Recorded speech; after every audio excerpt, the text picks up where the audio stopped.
பேசிக்கா இப்போ நமக்கு இன்கிரீடியன்ஸ் காமிச்சதுல எல்லாத்தையுமே இதில் தான் போட போகிறோம். நம்ம இப்போ பச்சை மிளகா, கொரியாண்டர், மின்ட், மசாலா பொருள்,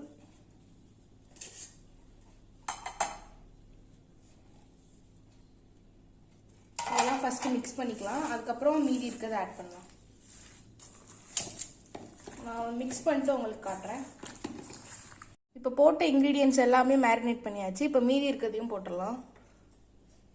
இந்த 1/4 கப் எண்ணெய் வச்சுருந்தேன்ல அது ஊற்றுறேன்.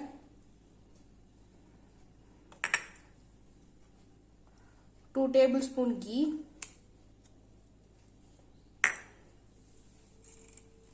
சாஃப்ரான் மில்க்கு,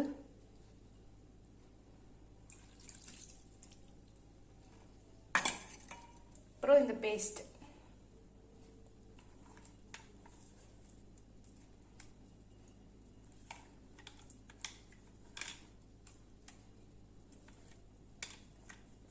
இது எல்லாத்தையும் மிக்ஸ் பண்ணிட்டு நான் உங்களுக்கு காட்டுறேன். இப்போ இதில் வந்து நம்ம டேஸ்ட்டுக்கு ஏற்ற மாதிரி உப்பு சேர்த்துக்கலாம். அதுக்கப்புறம் லெமன் ஜூஸ். இது எல்லாத்தையும் நல்லா கலந்துடலாம். இது வந்து மேரினேட் பண்ணுறது மட்டும்தான் வேலை. அதுக்கப்புறம் உங்களுக்கு வேலையே இல்லை. டேரெக்டாக அடுப்பில் வச்சு வேக வச்சா போதும். ஸோ மேரினேஷன் தான் இதில் மெயின் கீயே. மேரினேட் வந்து ஆக்சுவலி 4 to 5 hours பண்ணணும், இல்லைனா ஓவர் நைட் பண்ணணும். அட்லீஸ்ட் நீங்கள் வந்து இல்லை நீங்கள் உங்களுக்கு லேட் ஆயிரும் அப்படின்னா அட்லீஸ்ட் 1 hour இதை வந்து நல்லா மேரினேட் ஆக விடணும். இதை வந்து இப்போ மேரினேட் ஆக வச்சிடலாம். 4 hours கழிச்சு காட்டுறேன். நம்ம சிக்கன் மேரினேட் பண்ண வச்சு 4 hours ஆயிடுச்சு. இப்போ இதை நம்ம வந்து அடுப்பில் சேர்த்துடலாம்.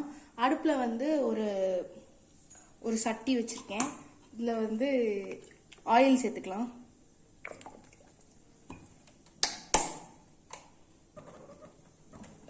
ஆயிடுச்சு. இதில் ஒரு பே லீஃப், ஒரு சுருள் பட்டை, 4 ஏலக்காய், 4 கிராம்பு, ஒரு ஸ்டார் அனீஸ் இதெல்லாம் சேர்த்துக்கிட்டேன். இதை லைட்டாக வதக்கிட்டு இந்த சிக்கன் மசாலாவை அப்படியே உளுத்தி போட்டுற வேண்டியதான்.